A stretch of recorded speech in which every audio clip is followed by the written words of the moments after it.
পৃথিবীর সবচেয়ে বড় বড় ব্র্যান্ডগুলোর মালিক কারা বলেন তো? পৃথিবীর সবচেয়ে বড় বড় ব্র্যান্ডগুলোর মালিক কারা? সব মুসলমান। আপনি যদি লিভার ব্রাদার্সের কথা বলেন তাহলে কি? আপনি যদি অ্যাপলসের কথা বলেন, এমনকি অ্যামাজন, এটা তো একটা মার্কেটিং প্লেস, অথবা আলিবাবা, এগুলো সব মুসলমানরা তৈরি করছে, মানে অমুসলমানরা। সব কিছু, সকল ব্র্যান্ডের মালিক তারা। তাহলে আমরা কি করলাম? আমরা কেবল খাই, ঘুমাই আর টয়লেটে যাই, এর বাইরে কোনো কাজ নাই। এখন তো টয়লেটে যাওয়ার জন্য, আগে তো অন্তত আপনি টয়লেটে যাওয়ার জন্য বাসার বাইরে যাওয়া লাগতো, এখন তো বাসার বাইরে না, একেবারে বিছানার সাথে টয়লেট। কয়েকদিন পরে এমন টয়লেট বের হবে যে আপনি যেখানে শুইতেছেন ওইখানে টয়লেটের ব্যবস্থা হয়ে যাবে, বাইরে আর আপনার যাওয়ার দরকার নাই। কি প্যাথেটিক জীবন ব্যবস্থা! মুসলমানদের তো এটা করার কথা ছিল না। আল্লাহ তাআলা আপনাকে নির্দেশ করেছেন, ফাইজা কুদিয়াতিস সালাতু ফান্তাশিরু ফিল আরদি ওয়াবতাগু মিন ফাদলিল্লাহ। নামাজ শেষ মসজিদে বসে থাকা যাবে না। ওমর রাদিয়াল্লাহু তাআলার যুগে একদল যুবক নামাজের পর মসজিদে বসেছিলেন। ওমর লাঠি এনে তাদেরকে পিটাচ্ছেন, এখানে বসে আছো কেন? বলে, আমরা এখানে এমনি বসে আছি, আল্লাহ জিকির করছি। তোমাদের ইনকাম করা লাগবে না, ব্যবসা বাণিজ্য, চাকরি বাকরি করা লাগবে না, আল্লাহ আমাদেরকে খাওয়াবে। আসমান থেকে আল্লাহ কবি রিজিক নাজিল করেছে, আসমান থেকে আল্লাহ বৃষ্টি নাজিল করে। এই বৃষ্টিকে জমিনের ফসলের জমিতে নিয়ে তারপরে ফসল উৎপাদন করা লাগে, তোমাকে সেটা করতে হবে। লাঠি নিয়ে এসে তাদেরকে পিটিয়ে বের করে দিয়েছে, যাও চাষাবাদ করো, ফসল উৎপাদন করো, চাকরি বাকরি করো, ব্যবসা বাণিজ্য করো, এটাই তোমাদের কাজ। আল্লাহ সুবহানাহু ওয়া তাআলা কোরআনে সূরাতুল মুজাম্মিলে দুই ধরনের লোকের কথা বলেছেন। দুই ধরনের লোক তারা যুদ্ধে লিপ্ত আছে। এক ধরনের লোক তারা আল্লাহর রাস্তায় জিহাদ করছে, আল্লাহর দ্বীনকে প্রতিষ্ঠা করার জন্য। আরেক দল লোক তারা টাকা পয়সা ইনকাম করার জন্য যুদ্ধ করছে। কারণ টাকা পয়সা যদি না থাকবে তাহলে মসজিদ নির্মাণ করবেন কোত্থেকে, মাদ্রাসা নির্মাণ করবেন কোত্থেকে, আর যারা যুদ্ধ করবে তাদের জন্য অস্ত্র কিনবেন কোত্থেকে। করার জন্য you need some people who will support this people. আপনি একদল লোক যারা এই সাপোর্ট দেবে আপনাকে, তাদের অর্থ থাকা লাগবে। এবং এই কারণে আল্লাহ তাআলা বলেছেন, ওয়াইদু লাহুম মাসতাতা'তুম মিন কুওয়াতি ওয়া মিন রিবাতিল খায়ল। আল্লাহ তাআলা তার রাসূলকে বললেন, আপনি বলে দেন ওরা যেন ঘোড়ার আস্তাবল তৈরি করে, ওরা যেন ঘোড়া প্রোডাকশনের জন্য হাউস তৈরি করে। ঘোড়া প্রোডাকশন হাউস তৈরি করতে হলে কি লাগবে আপনি জানেন?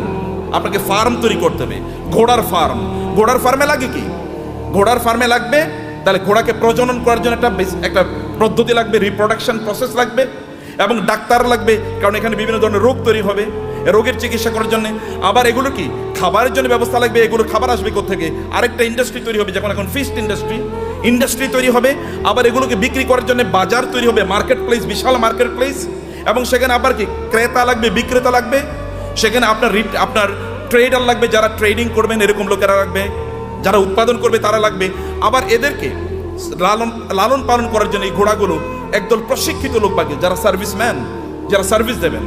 আবার এদেরকে মার্কেটে নিয়ে যাওয়ার জন্য একদল আপনার এজেন্ট লাগবে, অথবা আপনার যেমন এখানে এজেন্সি নিয়ে আপনার কাজ করছেন, এরকম আলাদা কিছু লোকেরা লাগবে যারা এগুলো নিয়ে যাবে এবং এগুলো তারা মার্কেট প্লেসে ব্যবহার করবে। ফলে আপনি যখনই আল্লাহ তাআলা বলেছেন যে আপনি ঘোড়ার আস্তাবল তৈরি করেন, ফার্ম তৈরি করেন, ফার্ম তৈরি করা মানে হচ্ছে বিশাল ইন্ডাস্ট্রি তৈরি করা। এবং এই ইন্ডাস্ট্রির কথা মুসলমানরা বুঝেছেন। প্রায় 1200 বছর জুড়ে, রাসূলের আগমনের পর থেকে শুরু করে 1200 বছর জুড়ে গোটা পৃথিবীর সকল প্রায় ইন্ডাস্ট্রির মালিক ছিল মুসলমানরা। অধিকাংশ ব্র্যান্ডের মালিক ছিল মুসলমানরা। কিন্তু আমরা যখন এই ব্র্যান্ড থেকে বের হয়ে গেলাম, যখন আমরা মনে করলাম আমরা ওই যে বৈরাগী জীবন যাপন করলাম, খ্রিস্টানদের মতো বৈরাগী জীবন যাপন করা শুরু করে দিলাম। না, আমি মাওলানা সাহেব, আমি ইমাম সাহেব, আমি কেবল আজান দেবো, আমারে যা পয়সা লোকেরা যা দান সাদাকা করে, এই দান সাদাকা খায় আমি বাঁচবো, এইরকম মানসিকতা যখন আমাদের তৈরি হয়ে গেল, আমি জাকাত খাবো, এইরকম মানসিকতা যখন তৈরি হয়ে গেল, তখন আমাদের কাছ থেকে চলে গিয়েছে অন্যদের কাছে নেতৃত্ব। পৃথিবী তারাই নেতৃত্ব প্রদান করে যাদের হাতে টাকা থাকে, এটা মনে রাখবেন। যাদের হাতে অর্থ থাকে তারাই পৃথিবী নিয়ন্ত্রণ করে। আমেরিকা কেন সুপার পাওয়ার? তাকে কেন ব্রিটিশরা সুপার পাওয়ার ছিল? কেন ফ্রান্স সুপার পাওয়ার? কেন ইউরোপ সুপার পাওয়ার? অথবা কেন এখন চায়না সুপার পাওয়ার হয়ে যাচ্ছে? কেন ইন্ডিয়া সুপার পাওয়ার হয়ে যাচ্ছে? আমরা কেন হতে পারছি না? It is only because we don't possess money, property. সম্পদ আমাদের কাছে নাই, টাকা আমাদের কাছে নাই। আমরা ভিক্ষা করলে ওদের কাছে ভিক্ষা করা লাগে। বাংলাদেশের উন্নয়নের জন্য টাকা আসে কোত্থেকে? আমেরিকা থেকে, ইউএস থেকে, অথবা ইউএসএইড দেবে, ইউএন দেবে, অথবা ওয়ার্ল্ড ব্যাংক দেবে ইত্যাদি। ওগুলো কি আমাদেরকে কি দেয়? সাদাকাই তো দেয়, জাকাত। মানে জাকাত হতে বা তারা দেয় না, তারা সাদাকা দেয়, তারা চ্যারিটি করে, তারা দান করে আমাদেরকে। আর দান করা হাত, এই হাতই গোটা পৃথিবী নিয়ন্ত্রণ করবে। যে হাত দান গ্রহণ করে, এই হাত পৃথিবী কোনোদিন নিয়ন্ত্রণ করতে পারে না। আল্লাহ সুবহানাহু ওয়া তাআলা কোরআনে উল্লেখ করেছেন যে আমরা যেন আকিমুস সালাতা আতুজ যাকাতা, নামাজ পড়ো, যাকাত খাও। বুঝেন না আপনারা এখনো? আল্লাহ কি বলেছেন? নামাজ পড়ো, যাকাত খাও, নাকি? কেন বুঝেন না? কথা বলছেন না কেন? আপনার এতগুলো লোক, কোনো আওয়াজ নাই। নামাজ পড়ো, যাকাত খাও, নামাজ পড়ো, তোর জাকাত কবে দেবেন আপনি? আপনাকে জাকাত দেওয়ার মতো সম্পদের মালিক হওয়া লাগবে। আল্লাহ বলেছেন প্যারালাল। আপনি নামাজ পড়তেছেন, জাকাত দিতেছেন, আপনি তো পূর্ণ মুসলমানই হন না এখন। জাকাত দেওয়ার মতো প্রপার্টি অর্জন করতে হবে। কেন আপনি বসে থাকেন? আপনার অলসতা। আল্লাহ রাসূল আল্লাহর কাছে দোয়া করেছেন, আল্লাহুম্মা ইন্নী আউযু বিকা মিনাল হাম্মি ওয়াল হাযান ওয়া মিনাল আজজি ওয়াল কাসাল।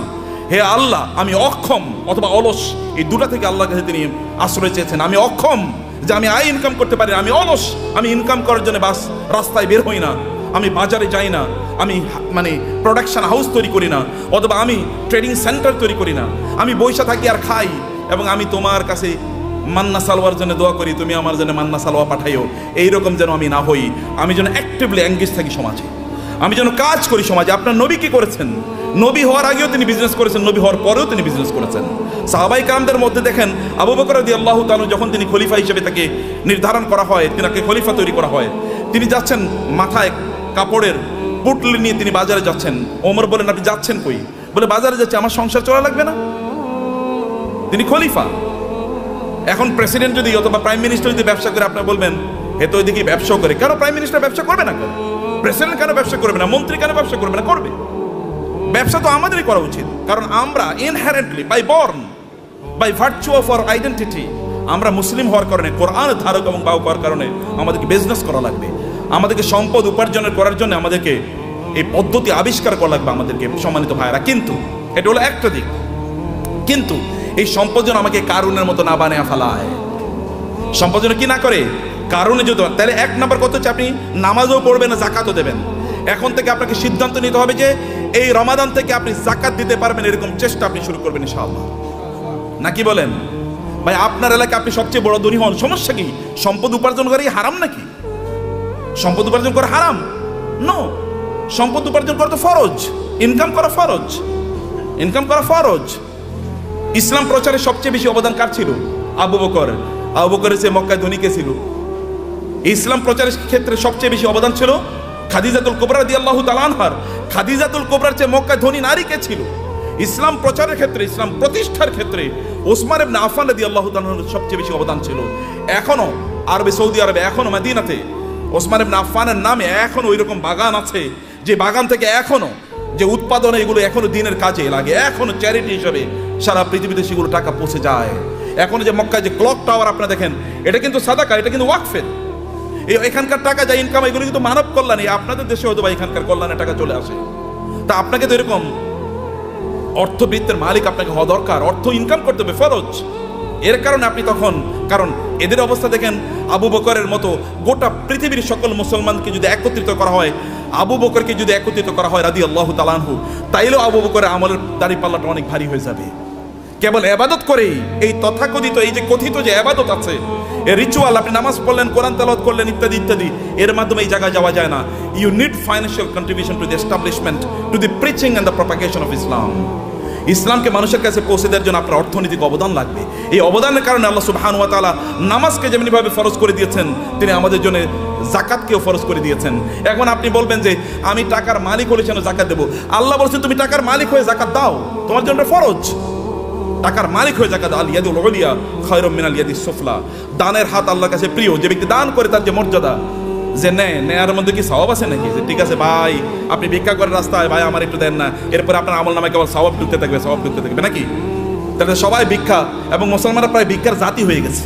মাহফিল করলেও ভিক্ষা লাগে, মসজিদ বানাইলেও ভিক্ষা লাগে। কেমন অবস্থা এটা? এটা কেন আপনারা করলেন? আপনারা কেন ইসলামকে এরকম জায়গায় নিয়ে আসছেন? আমরা কেন নিয়ে আসি? আমি আলেমদের কথা বলছি, আপনাদের বলছি না। কেন এই জায়গায় নিয়ে আসবেন? এই জায়গায় আনার কথা ছিল না। You do something in order to earn money. আপনি মর্যাদার সাথে পৃথিবীতে বেঁচে থাকবেন, আপনি দেবেন, এরকম জায়গায় আপনি যাবেন। ওমর রাদিয়াল্লাহু তাআলার যুগে জাকাত নেওয়ার মতো লোক পাওয়া যায় নাই। মুসলমানদের অবস্থা দেখেন, মরুভূমিতে আফ্রিকাতে লোকজন আফ্রিকা থেকে জাকাতের টাকা নিয়ে এসে ওমর কাছে আসে, ওমর রাদিয়াল্লাহু তাআলার কাছে আসে। ওমর বলে এগুলো কি? বলে জাকাতের টাকা। এখানে নিয়ে আসছে কেন? মদিনায় তো জাকাত নেওয়ার মতো কোনো লোক নাই, মক্কায় জাকাত নেওয়ার মতো কোনো লোক নাই। আমাদের আফ্রিকাতেও তো জাকাত নেওয়ার মতো কোনো লোক নাই। কর্ম কি? আফ্রিকাতে জাকাত নেওয়ার মতো কোনো লোক নাই যখন মুসলমানদের শাসন চলেছে। এখন আমরা সব জায়গায় ভিক্ষা। আফ্রিকা মানে হচ্ছে ভিক্ষুকের জাতি, অথবা আন্ডার ডেভেলপ, লিস্ট ডেভেলপড, অথবা সবচেয়ে অনুন্নত দেশ। বাংলাদেশ মানে হচ্ছে ফকিরের দেশ, আমরা এরকম মনে করে থাকি। আপনাদেরকে দায়িত্ব নিতে হবে এই বাংলাদেশের মুসলমানদেরকে, অথবা এই সমগ্র জাতিকে অবশ্যই দারিদ্র থেকে অথবা এই ভিক্ষাবৃত্তি থেকে জাতিকে উদ্ধার করতেই হবে আমাদেরকে। এবং এই জন্য ব্র্যান্ড ডেভেলপ করেন, ডু সামথিং। এটাও আবাদত, বিজনেসের চেয়ে বড় আবাদত নাই। বিজনেসের লোকেরা জান্নাতে নবী রাসূলদের সাথে থাকবে, আল্লাহ রাসূল বলেছেন। যারা বিজনেস করে, সৎ বিজনেস করে, তারা নবী রাসূলদের সাথে থাকবে জান্নাতে। অন্যরা কিন্তু এরকম থাকতে পারবে না। আমার মতো এরকম খালি দাওয়াত দিয়ে গেলাম আর আপনার কাছে আসলাম, আশা করছি কিছু টাকা দিলে এরপরে আমার সংসারটা চলবে, আছে কিনা এরকম? আপনার প্রফেশন কি, ব্যবসা কি, আপনার চাকরি কি? কয়লা আমি ওয়াইজ হলো আমার চাকরি। ওয়াইজ কোনো চাকরি নাকি? ওয়াজ কি কোনো চাকরি? কিন্তু আমাদের দেশে এটা চাকরি হয়ে গেছে। আপনার চাকরি কি? আমি ইমামতি হলো আমার চাকরি? নো, ইমামতি চাকরি না। আমার এরকম হওয়া দরকার ছিল, আমার সাইড বিজনেস আছে, বাকি কাজগুলো আমি এভাবে করি। প্রিয় ভাইরা, বলছিলাম 10 মিনিট, মনে 10 মিনিট হয়ে গেছে। আচ্ছা, লাস্ট 2-3 মিনিট আপনাদেরকে শেষ করে দিই। তার মধ্যে না ভাই আছেন, যে শেখরা আছেন, ওনার কথা বলবেন। আপনারা তো প্রচন্ড রাগান্বিত ভিতরে, তাই না? রাগ করছেন তো কথা শুনে? আচ্ছা, পিছন থেকে কানো আওয়াজই শুনি না, ঘটনা কি? এই পিছনে একটু ক্যামেরাটা ধরেন তো দেখি সবাই আছে কিনা, জীবিত জীবিত আছেন নাকি? মাশাআল্লাহ মাশাআল্লাহ মাশাআল্লাহ। একটু হাতটা নাড়ান তো দেখি, হাতের ব্যায়াম হোক। গুড, ঠিক আছে, নামান, হাত নামান। ভাইরা আমার, সম্পদের মালিক হওয়ার জন্য আমি আপনাকে অনুপ্রাণিত করছি। আপনার সম্পদের মালিক হন, কিন্তু সম্পদের মালিক কারুনের মতো হওয়ার জন্য করবেন না। আল্লাহ সুবহানাহু ওয়া তাআলা সূরাতুল কাসাসে কারুনের ঘটনা বলেছেন। যদি সময় পান তাহলে আজকে বাসায় গিয়ে সূরাতুল কাসাসে এই কারুনের আয়াতগুলো, যেখানে আল্লাহ তাআলা বলেছেন ইন্না কারুনা, আয়াত নাম্বার হচ্ছে 40 থেকে শুরু করে 76 থেকে শুরু করে কারুনের ঘটনা পড়বেন। সূরাতুল কাসাস। ইন্না কারুনা কানা মিন কওমি মূসা ফাবাগা আলাইহিম ওয়া আতাইনাহু মিনাল কুনুজি মা ইন্না মাফাতিহাহু লাতানু বিল উসবাতি উলিল কুওয়া ইয ক্বালা লাহু কওমুহু লা তাফরাহ ইন্নাল্লাহা লা ইউহিব্বুল ফারিহিন। আল্লাহ সুবহানাহু ওয়া তাআলা বলেছেন, কারুনের গল্প আমাদেরকে বলছেন।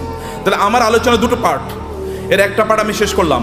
আপনাদেরকে সম্পদের মালিক হতে হবে, প্রচুর পরিমাণ সম্পদের মালিক হতে হবে, যেন মানুষ যেন না বলে মুসলমানরা ভিক্ষুকের জাতি। আপনি যেন দিতে পারেন, অন্যরা যেন আপনাদেরকে দেখে বলে যে না, এ তো মুসলমান, এর মতো হতে হবে, আপনি তার মতো হতে। এখন আমরা এক্সাম্পল দিতে গিয়ে, এখন আমরা ধরেন তৌহিদ ভাই ছাড়া আর কাউকে এক্সাম্পল দেওয়ার মতো লোক পাচ্ছি না। মানে যারা দ্বীন প্র্যাকটিস করে, আবার অনেক সম্পদের তারা প্রবাহ তৈরি করেছে সমাজে, নিজেই কেবল সম্পদের মালিক হয় না, সম্পদের মালিক বানানোর রাস্তা তৈরি করে দিয়েছে। এরকম লোক আমার সামনে খুব বেশি নাই। আমি বলতে গেলে বিল গেটসের কথা বলে, ওয়ারেন বাফেটের কথা বলতে হয়, এলন মাস্কের কথা বলা লাগে। তো মুসলমানদের এলন মাস্ক কই? মুসলমানদের যদি আপনি দেখেন, বিভিন্ন আরবের যে সকল শেখরা আছে, ওই যে আরবের রাজা বাদশারা, কেবল ওদের নাম শুনলেই শোনা যায় ওই দেশে তার বিশাল একটা কি আছে, একটা রেস্ট হাউস আছে, ওইখানে ওই সমুদ্রের তীরে তার বিশাল একটা বাংলো আছে, হাবিজাবি ইত্যাদি ছাড়া আর কিছুই আলোচনা শুনি না। আর যখন আপনি এলন মাস্কের কথা শোনেন, তখন আপনি শোনেন যে ওই যে ইয়ের দেশে, চাঁদের দেশে এখন জায়গা বেচতেছে, জায়গা বিক্রি করতেছে, ওইখানে কি করে। অথবা বাংলাদেশে তার স্টারলিংক আসবে, গ্রাম অঞ্চলে সুপার স্পিডি আপনি ইন্টারনেট পাবেন। অথবা টেসলার মাধ্যমে এমন গাড়ি তৈরি করছে, ওখানে কোনো কি লাগবে না, ড্রাইভার লাগবে না। এরকম একটা কথা বলেন তো আপনি মুসলমানদের, এটা কেমন জাতি? 300 কোটি মুসলমান বলা হয়, অথবা কমপক্ষে তো 200 কোটি। গোটা পৃথিবীতে মানুষ 800 কোটি, এর মধ্যে প্রায় 250 কোটি মুসলমান। 250 কোটি মুসলমান একটা টেসলার মতো জিনিস তৈরি করতে পারলো না, একটা আইফোনের মতো প্রোডাক্ট তার নাই। অথবা তার একটা কি, এই যে আমরা ইয়ের গাড়ি কি বলে, কিসের গাড়ি, এই যে মানে আমরা আমাদের বাংলাদেশে এটা কি যে কি গাড়ি জানো, এটা আপনার মানে এক্স করোলা, মানে করোলা টাইপের একটা গাড়িও তো বানাইতে পারেন আপনি। বলেন তো একটা ব্র্যান্ডের নাম বলেন তো মুসলমানদের গাড়ির, একটা হুন্ডার নাম বলেন তো, একটা সাইকেলের নামই বলেন। আরে সাইকেলের নাম তো বহুত পরের কথা। এই যে সাইকেলের যে শিখ ব্যবহার, ওগুলো কি বলে? হ্যাঁ, শিখ বলে না? এরকম বানাইছে মুসলমানরা, দেখেন তো, এরাও তো চায়না থেকে আপনার আনা লাগে। তাহলে কি আমরা কি বানাইছি, করছি কি? কেবল খাও দাও ফুর্তি করো, দুনিয়াটা মস্ত বড়, এরকম টাইপ ছাড়া কোনো কিছু নাই। খাও, ঘুমাও এবং সিনেমা দেখো আর ফেসবুক টিপাও। যে ফেসবুক বানাইছে ওর নিজেরও অ্যাকাউন্ট হয়তো বা নাই, কিন্তু আপনি এটা নিয়ে সারাদিন রাত ব্যস্ত আছেন। ও যে ইউটিউব বানাইছে, ওইটা ব্যবসায়ী হাউস তার, এখান থেকে সে বিলিয়নস অফ ডলার্স ইনকাম করে নিচ্ছে, কিন্তু আপনি ওইটাই দেখেন এবং আপনি বলেন পাগলের সুখ মনে মানে, আপনি আমি কত সুখী, সারা রাত বইরা সিনেমা দেখতেছি, মজা কারে বলে? Stupid lifestyle. নো, আল্লাহ আপনাকে এই জন্য তৈরি করেন নাই, হিউজ প্রোডাক্টিভিটি তৈরি করেছেন এবং আল্লাহর মার্সি আপনার উপর আছে। আল্লাহ সুবহানাহু ওয়া তাআলা আপনাকে সেরকম ক্যারিশমা দিয়ে তৈরি করেছেন এবং এই কারণে আপনার এলাকায় আপনি সবচেয়ে বেশি সম্পদের মালিক হন এবং এর মাধ্যমে আপনি ওই এলাকাটাকে উন্নয়নের কাজ করেন। ওইখানে এমন কোনো মসজিদ না থাকুক যে মসজিদে আপনার কন্ট্রিবিউশন নাই, এমন কোনো মাদ্রাসা না থাকুক যেখানে আপনার কন্ট্রিবিউশন নাই, এমন কোনো দিনই কাজ না থাকুক যেখানে আপনার কন্ট্রিবিউশন নাই। লোকেরা যখন চিন্তা করবে আমরা এখানে একটা দিনই কাজ করতে চাই, তখন সবার আগে আপনার নাম মনে পড়বে, অমুকের কাছে যাই। যেমনিভাবে লোকেরা কোনো দিনই কাজ করলে, রাসূলের কোনো দিনই কাজের প্রশ্ন দেখা দিলে তার সবার আগে মনে পড়তো কার নাম?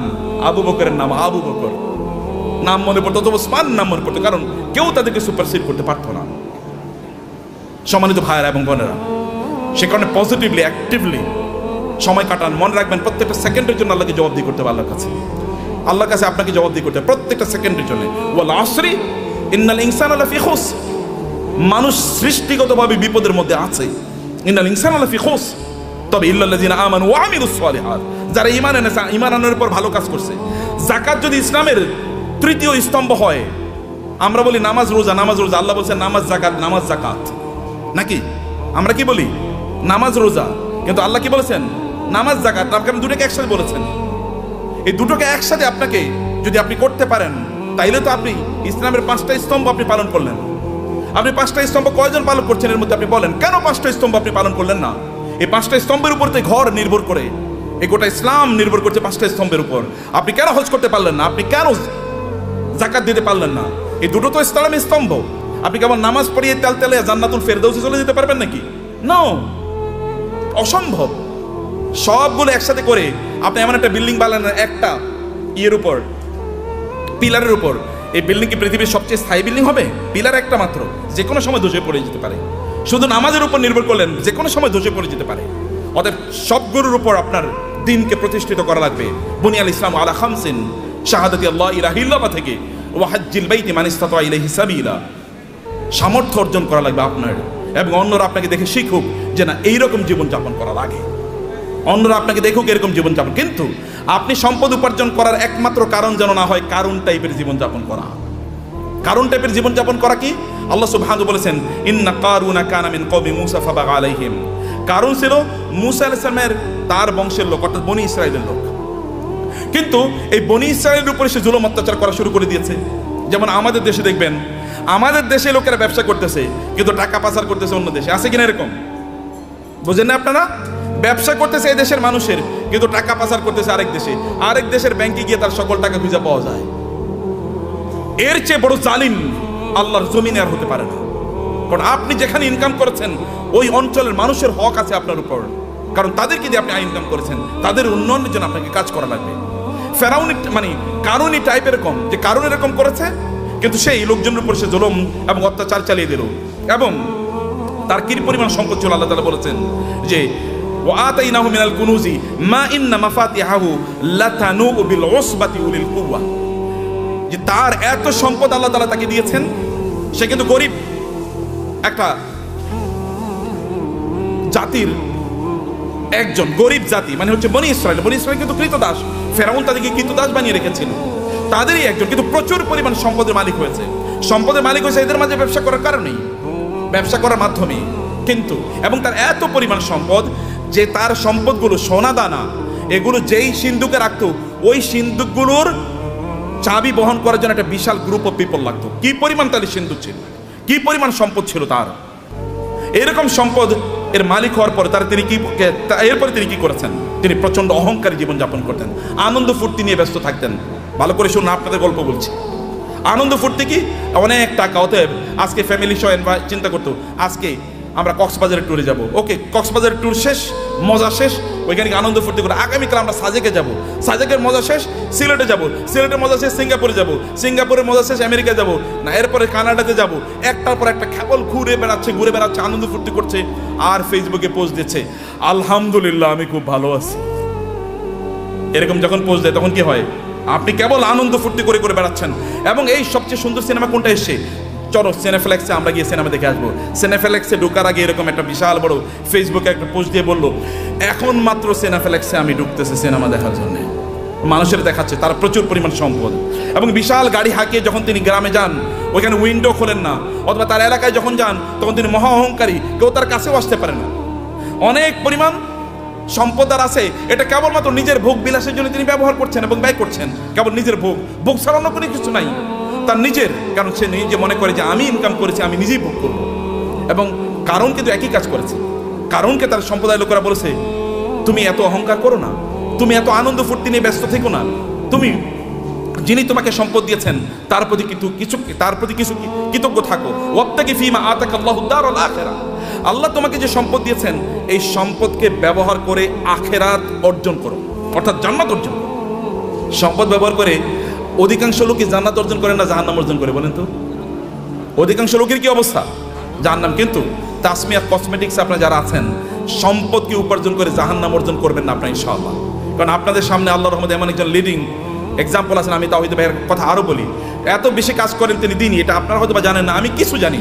দ্য আইস, মানে টিপ অফ দি আইসবার্গ, মানে বিশাল বড় অথবা পাথর, আপনার কি বলে, আপনার এই যে এর সামান্য একটু হয়তো আমি জানি, তার চেয়ে বেশি আমি জানি না। বরফের বিশাল খণ্ডের সামান্য একটু আমি জানি, এক ড্রপস অফ ওয়াটার, অথবা তার চেয়ে বেশি করে আল্লাহ তাআলা কবুল করে নেন। আমি বেশি প্রশংসা করতে চাই না, আপনাদেরকে বলতে চাই প্রিয় ভাইরা, আপনাদেরকে যে কথাটা বলতে চাই আপনারা শুনুন। সম্পদ উপার্জন করেছেন কেবল নিজের জন্য না। যখন কারণকে বলা হলো তুমি এরকম অহংকার করো কেন, তখন সে বলে আমার সম্পদ আমার নিজের যোগ্যতা আমি অর্জন করেছি, উপার্জন করেছি, আমি অহংকার করব না, আমি আনন্দ ফুর্তি করব না? আমার তো থাকবে, গাড়ি একটা না গাড়ি 10টা থাকবে, এবং আপনি মানে খাবেন হচ্ছে এতটুকু, কিন্তু আপনি 10 জনের খাবার আপনি নষ্ট করবেন। আপনার লাগবে একটা, কিন্তু আপনি 10টা ব্যবহার করছেন। আপনার শার্ট আছে প্রায় 200, কোনটা যে কবে পড়বেন আপনি জানেন না। যদি প্রতিদিন একটা করে পড়েন তাইলে এরপরে সর্বশেষ শার্টটা পরার জন্য 3 বছর পরে শার্ট পড়তে পারবেন। এইভাবে আপনি আপনার লাইফস্টাইল তৈরি করে রেখেছেন। এটা ছাড়া আপনি কোনো কিছুই বুঝেন নাই, এবং মানুষকে আপনি দেখিয়ে বেড়ান আপনি কি পরিমাণ সম্পদের মালিক হয়েছেন।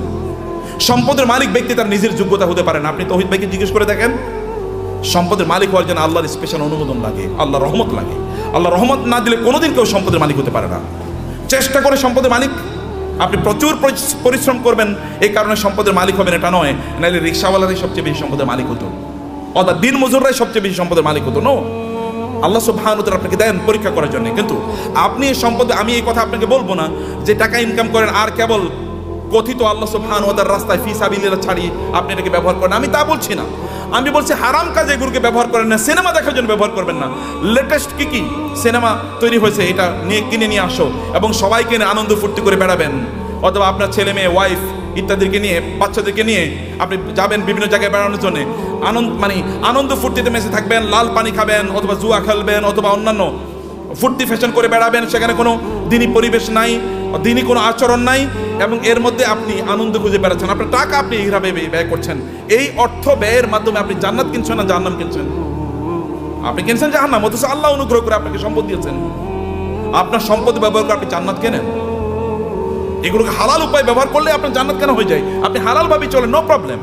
এমনকি আপনার স্ত্রীর জন্য যদি আপনি গোলাপ ফুল কিনে নিয়ে যান, সেটাও আপনার জন্য কি, সেটাও কি সওয়াব। বলবে নতুন ফতোয়া নিয়ে আইছে, নতুন ফতোয়া, এটাই পুরান ফতোয়া, এটাই পুরান ফতোয়া। আপনার স্ত্রীর জন্য আপনি টাকা ইনকাম করেছেন, স্ত্রীর জন্য গোলাপ ফুল কিনে নিয়ে যান, তার জন্য নতুন একটা আইটেম কিনে নিয়ে যান এবং তাকে খুশি করেন, কারণ তাইলে আপনার সংসার ঠিক থাকবে, আপনার সন্তানটা ঠিক মতো চলবে। এটাও কি, এটাও দিনদারি, এটাও ইবাদত। অতএব আপনি হালাল পথে আপনার সম্পদগুলো ব্যবহার করেন,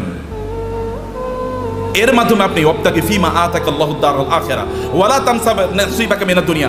আমি বলি না আপনি সাজেকে যাবেন না, আমি বলি না সিলেটে যাবেন না, আমি বলেছি ওখানে যান এবং আপনার সন্তানকে নিয়ে আপনি সেখানে জামাতের সাথে নামাজ আদায় করুন। লোকেরা দেখুক যে পর্যটনে এসেও তারা কি করছে, জামাতে তারা নামাজ আদায় করছে, মিস করছে না। আপনি বিচে তখন যান যখন নামাজের সময় না, লোকেরা দেখুক যে তিনি নামাজকে প্রায়োরিটি প্রদান করছেন। লোক ওইখানে গিয়েও আপনি দান সাদাকা করুন, লোকেরা দেখুক যে লোকটা আল্লাহ সুবহানাহু ওয়া তাআলাকে আনন্দ করতে এসে আল্লাহকে বলেন নাই, আল্লাহকে তিনি তার প্রায়োরিটির মধ্যে রেখেছেন। ওইখানে আপনি গিয়েছেন, এখন অর্ধ উলঙ্গ হয়ে আপনি ঘুরবেন না। আপনার স্ত্রী তিনি সেখানে পর্দার মধ্যে থাকবেন না, আপনি তাকে দেখিয়ে দেখিয়ে শোপিসের মধ্যে চিড়িয়াখানার চিড়িয়ার মতো তাকে এরকম দেখায় দেখায় বেড়াবেন, এরকম করবেন না। তাইলে আপনি কি হলো, আপনার সম্পদ দিয়ে আপনি জান্নাত উপার্জন করলেন, জাহান্নাম আপনি উপার্জন করলেন না। আপনার সম্পদের কারণে অন্যকে ছোট তুচ্ছ তাচ্ছিল্য করে দেখবেন না, দেখাবেন না। আপনার ড্রাইভার তাকে তুই করে বলা, আপনার সন্তানও তাকে তুই করে বলে, আপনি তুই করে বলছেন। আপনার বাসায় বুড়ো মহিলারা কাজ করে, তাদেরকে আপনি তুই করে বলছেন, আপনি নিজেও তুই করে বলছেন, আপনার বাচ্চারও তুই করে বলে। এটা কেমন কথা হলো? তিনি তো আপনার মায়ের সমান বয়সের, আল্লাহ তাকে না দিয়ে পরীক্ষা করছেন, আপনাকে দিয়ে পরীক্ষা করছেন। লাইফস্টাইলে অহংকার যদি কেউ করে তাহলে কারণের অবস্থা কি হয়েছিল, এত ব্যাপক পরিমাণ সম্পদ, লোকেরা তাকে দেখলে বলতো আহা কারণের মতো যদি সম্পদ আমার থাকতো, আমাদের থাকতো। কিন্তু কোনো এক সময় কারণের এই আনকন্ট্রোল জীবনযাপনের কারণে আল্লাহ তাকে ধ্বংস করে দিয়েছেন, মাটির নিচে তাকে এবং তার সম্পদকে মাটির নিচে পুঁতে দিয়েছেন। তখন লোকেরা বলো আল্লাহ আমাদেরকে বাঁচিয়েছেন, আমরা কারণের মতো হই নাই, আল্লাহ আমাদেরকে বাঁচিয়েছেন।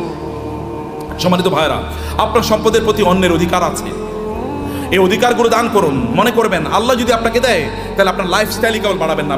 আগে গাড়ি ছিল সাধারণ গাড়ি, এখন আপনি মার্সিডিজ ব্যান কিনলেন, মার্সিডিজ ব্যানজে এখন চলেন, এখন BMW কিনবেন। BMW এখন এগুলো সেকেলে, এগুলো এখন ছোট লোকেরা ব্যবহার করে। এখন আপনার একটা প্রাইভেট জেট লাগবে, এখন আপনার প্রাইভেট জেটেও চলে না, এখন আপনার কি লাগবে? এখন আর আপনি বাংলাদেশ থাকেন, এখন আপনি ধরেন কোথাও আপনি এই দেশে এরকম ছোট দেশে মানুষ থাকে নাকি? এখন আপনি অন্য দেশে চলে গেছেন, এখানে আপনি আসেনও না, এখানকার মানুষের প্রতি আপনার কোনো দায়ও নাই, দায়িত্ব নেই। এখানকার টাকা পয়সা লুট করে, ব্যাংকের টাকা লুট করে এবার আপনি অন্য দেশে গিয়ে পালিয়ে চলে গেছেন। এরকম যেন কোনো অবস্থা না হয়। আপনাকে নিশ্চয়ই আপনাকে এই দেশের মানুষের প্রতি আপনার যে দায় আছে, এই দায়িত্ব আপনাকে পালন করতে হবে। আমি এই বলার কথা বলি আপনাদেরকে শেষ করছি প্রিয় ভাইরা। তাহলে এক নম্বর যে সম্পদের মালিক হন এবং হালালভাবে পবিত্রভাবে সম্পদের মালিক হন। মালিক অর্জনের চেষ্টা করুন, দিনরাত যা কাজ করবেন। আপনি যদি সম্পদের মালিক অর্জনে দৌড়ান, এই দৌড়টাকে আল্লাহ সুবহানাহু ওয়া তাআলা ইবাদত হিসেবে আপনার আমলনামায় লিখে দেবে। এবং দুই নম্বর বিষয় হচ্ছে যা আয় ইনকাম করছেন এগুলো কেবল আপনি নিজের জন্য করছেন এরকম না, মানুষের সাথে ভাগাভাগি করেন। অন্যের অধিকার আছে, পাড়া প্রতিবেশীর অধিকার আছে, আত্মীয় স্বজনের অধিকার আছে। আপনার আত্মীয়রা তারা খারাপ অবস্থায় আছে আর আপনি পশ লাইফ লিড করেন, আপনি মুসলমান না? আপনার এতটুকু সামান্য আত্মমর্যাদা নাই, আপনার মানবিকতা নাই, মানবিক মূল্যবোধ নাই। কিয়ামতের দিন আল্লাহর সামনে দাঁড়াবেন, আল্লাহ আপনাকে বলবে তুমি এত ভালো জীবনযাপন করেছো আর তোমার আত্মীয়রা না খেয়ে মারা গিয়েছে। সেদিন কি উত্তর দেবেন? সেদিন বলবেন আল্লাহ আমার আবার দুনিয়ায় পাঠাও, আমি দুনিয়ায় প্রচুর পরিমাণ দান সাদাকা করে এবার আমি আখিরাতে আসতে চাই। কেউ সেই দিন আর পৃথিবীতে আল্লাহ তাআলা আমাদেরকে ফেরত পাঠাবেন না, কারণ দুনিয়া একবার, দুনিয়া কি একবার। সম্মানিত ভাইরা, আমি এগেইন আমাদের তাওহীদ ভাইয়ের প্রতি কৃতজ্ঞ যে এই অনার আমাকে দেওয়ার কারণে। বারাকাল্লাহ ফিকুম, থ্যাংক ইউ ভেরি মাচ। আর তাসমিয়া হার্বাল তো আমার খুবই প্রিয় প্রতিষ্ঠান, এই জন্যে যে একটা প্রতিষ্ঠান দিনের আবহে থেকে কিভাবে বড় হতে পারে এটা একটা এক্সাম্পল। এবং আপনারা এর সাথে লেগে থাকেন, নিজেরা এটাকে আরো বড় করেন, নিজেরা অনেক বড় হন ভাইয়েরা, অনেক বড় হন। এই গোটা পৃথিবীর সম্পদ যদি ভালো মানুষের হাতে থাকে তাইলে কি ওগুলো দিয়ে সিনেমা বানাইবো বলুন তো? আচ্ছা, আমাদের তৌহিদ ভাই কি ওনার টাকা দিয়ে সিনেমা বানাইবো কোনোদিন? নাটক বানাবে? এলজিবিটিকে প্রমোট করবে? অশ্লীলতাকে প্রমোট করবে? কোনো কিছু করবে না। হলে ভালো কাজে চলবে, অথবা এই যে আপনাদের জন্য ব্যয় হবে, অথবা দেশের উন্নয়নে সেটা কাজে লাগবে। এরকম মানুষের হাতে সম্পদ থাকা উচিত এবং আপনি নিজকে ওরকম একজন রোল মডেল তৈরি করেন, এরকম একজন মানুষের পর। এটা কিন্তু আল্লাহর নির্দেশ। আমি কিন্তু আল্লাহর কথাগুলো আপনাকে বলে গেছি আমার ভাষায়, আল্লাহর ভাষায় তো আমি বলতে পারবো না, আমার ভাষায় আল্লাহর কথাগুলোকে আপনাদের ব্যাখ্যা করলাম। হে আল্লাহ, তুমি এই আয়োজনটাকে কবুল করে নাও, আজকের এই কনফারেন্সকে কবুল করে নাও, এই তাসমিয়া হারবালকে তুমি কবুল করে নাও আল্লাহ, এবং এটাকে বাংলাদেশের লিডিং বিজনেস হাউস হিসেবে কবুল করে নাও আল্লাহ। আল্লাহ, এখানে যারা এর সাথে সম্পৃক্ত আছেন বিভিন্নভাবে, আল্লাহ সবাইকে তুমি কবুল করে নাও আল্লাহ, এবং সবার ব্যবসার মধ্যে তুমি বারাকা দান করো আল্লাহ। আর এরা সবাই যেন অন্যদের জন্য রোল মডেল হতে পারে, অন্যদের জন্য আদর্শ হতে পারে আল্লাহ। সবাইকে তুমি সেই স্ট্রেংথ এবং স্টামিনা দান করো আল্লাহ। আমাদের সবাইকে আমাদের সম্পদ দিয়ে যেন আমরা আখিরাতে তোমার কাছে যেন একটা ঘর বানাতে পারি আল্লাহ, তোমার কাছে আমাদের জন্য ঘর বানাইয়া দিও। আমরা সেভাবে আমাদের সম্পদগুলোকে যেন ব্যয় করতে পারি, এবং অন্যের প্রতি আমাদের যে দায় আছে, দায়িত্ব আছে, মানুষের প্রতি আমাদের যে দায় আছে সেটা যেন আমরা পালন করতে পারি। আমাদের সম্পদের কারণে যেন আমরা অহংকারী না হয়ে উঠি, আমরা কেবল যেন শো অফ না করি, আমি দেখাই যে আমার এরকম আছে এবং অন্যরা এটা দেখে ইনফেরিয়রিটি কমপ্লেক্স, এটা যেন না হয়। আপনি ভাবির জন্য বিশাল বড় গয়না কিনে নিয়ে গেলেন, এবার আপনার ওয়াইফ আরেকজনের, আপনার কোনো মানে তার কোনো কাজিনের অথবা তার কোনো বান্ধবীর অথবা অন্য কাউকে বললো, দেখো আমার স্বামী কিন্তু আমার এই টাকা দিয়েছে।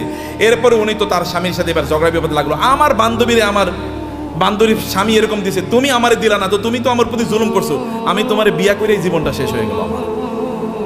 এটা শো অফ করার জন্য না, আল্লাহর প্রতি কৃতজ্ঞতা। যত আল্লাহ দেবেন তত কৃতজ্ঞতা বাড়িয়ে দেন। আল্লাহ আপনার মাথা উঁচু করে দিয়েছেন, যিনি মাথা উঁচু করে দিয়েছেন তার জন্য মাথাটা কি হবে? অবনত হবে, সেজদায় বেশি লুটিয়ে পড়তে হবে, তাইলে তিনি আপনার মাথাকে উঁচু করে দেবেন। থ্যাংক ইউ ভেরি মাচ, জাযাকুমুল্লাহ খায়র। আল্লাহ সুবহানাহু ওয়া তাআলা আমাদের সবাইকে অনেক অনেক কল্যাণ দান করুন, আল্লাহুম্মা আমিন। আজ ওয়াসাল্লাল্লাহু সুবহানাহু ওয়া তাআলা নবিয়ানা মুহাম্মদ ওয়া আলিহি ওয়া সাহবিহি আজমাইন। সুবহানাকাল্লাহুম্মা ওয়া বিহামদিক, আশহাদু আল্লা ইলাহা ইল্লা আনতা আস্তাগফিরুকা ওয়া আতুবু ইলাইক। ওয়াসসালামু আলাইকুম ওয়া রাহমাতুল্লাহি ওয়া বারাকাতুহু।